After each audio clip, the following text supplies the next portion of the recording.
So, ayun nga. May message ang system ni Popo. Tingnan natin. May nag-pops up kanina. Kasi, sabi i-review. Nasaan na yun? Ito po. You have initiated the withdrawal request and system is reviewing it. Nung pumunta po ako sa GCash ko po, wala pa po. Kaya sabi ko, siguro ano to? Sabi ko sa nag-alok sa akin, ilang minutes ba ma-receive yung ano? At yon, may message ulit ang system na, ito po, your withdrawal has been issued. So, ang gagawin po natin is pupunta po tayo sa GCash. Check ko po.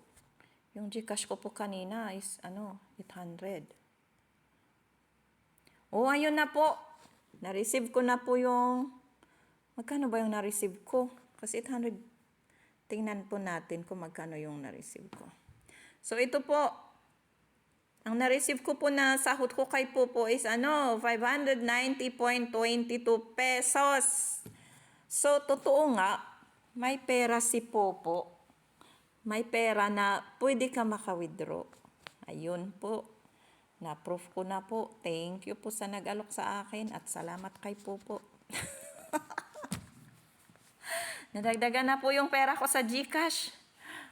Ayan. Yan lang po.